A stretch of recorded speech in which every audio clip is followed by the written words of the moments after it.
कायनात में मौजूद खरबों गैलेक्सीज और इन खरबों गैलेक्सीज में मौजूद खरबों सितारे, इन्हीं सितारों में से एक सितारा हमारे सोलर सिस्टम का भी मरकज़ है। मैं हूं मरियम मकसूद और सोलर सिस्टम सीरीज़ की दूसरी वीडियो में आपको खुशामदीद कहती हूँ। जी, तो आज हम सूरज के बारे में जानेंगे।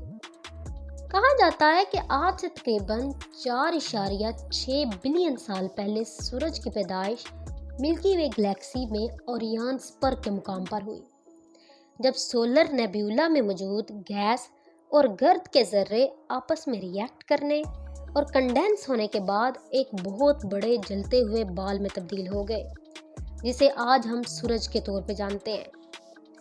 सूरज की ग्रेविटेशनल पुल और स्ट्रॉन्ग मैग्नेटिक फील्ड ही वो वजह है जिसकी वजह से सूरज आज सोलर सिस्टम के मरकज़ में मौजूद है।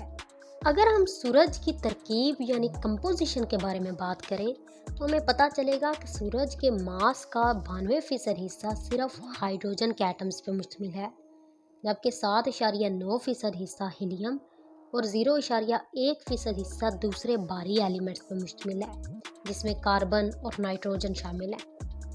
अगर हम इसके टेम्परेचर को देखें तो सूरज के कोर यानी अंदरूनी हिस्से का टेम्परेचर 27 मिलियन डिग्री फ़ारेनहाइट है, जबकि इसकी सरफेस का टेम्परेचर 10,340 डिग्री फ़ारेनहाइट है।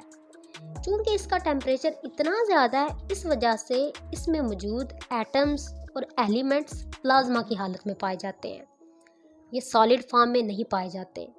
सूरज के अंदर मुसलसल थर्मोन्यूक्लियर फ्यूजन रिएक्शन हो रहा है, जिसमें हाइड्रोजन के छोटे एटम्स मिलकर हीलियम के बड़े एटम्स बना रहे हैं, और इसके नतीजे में एनर्जी का बहुत ज़्यादा हराज होता है और ये एनर्जी मुख्तलिफ फॉर्म्स में निकलती है, जो रेडिएशंस, लाइट, हीट और सोलर विंड की फॉर्म में इससे खारिज होती है।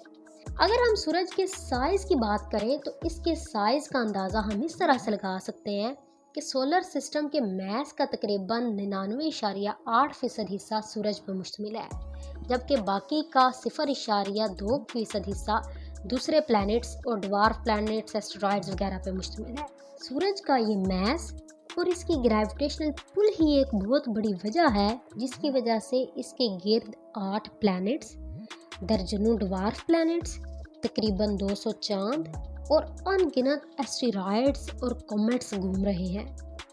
और इसकी ग्रेविटी का अंदाज़ा हम इस तरह लगा सकते हैं कि अगर सूरज की ग्रेविटेशनल फील्ड ना होती, इसका ग्रेविटेशनल पुल ना होता, तो सोलर सिस्टम का वजूद भी मुमकिन ना हो पाता। आज जो हम ज़मीन पे ज़िंदगी देख रहे हैं, इसका कोई नामो निशान भी ना होता। तो अब अगर हम सूरज की मैग्नेटिक फील्ड के बारे में बात करें तो हमें पता चलेगा कि सूरज एक मैग्नेट के तौर पे भी बिहेव करता है। इसकी अपनी एक प्रॉपर मैग्नेटिक फील्ड है, जिसकी वजह से ये दूसरे प्लैनेट्स को कॉस्मिक रेडिएशंस और सूरज से ही निकलने वाले चार्ज पार्टिकल से भी बचाता है। और इसी मैग्नेटिक फील्ड की निशानी के तौर पे सूरज के ऊपर बहुत से काले काले धब्बे भी मौजूद हैं, जिन्हें हम सन स्पॉट्स कहते हैं।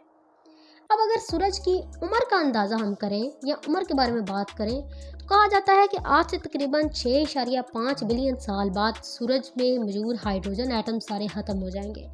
सारे के सारे हाइड्रोजन एटम्स हीलियम में तब्दील हो जाएंगे और उसके बाद मज़ीद हाइड्रोजन एटम्स उसमें नहीं रहेंगे, जिसके बाद सूरज ख़त्म होना शुरू हो जाएगा।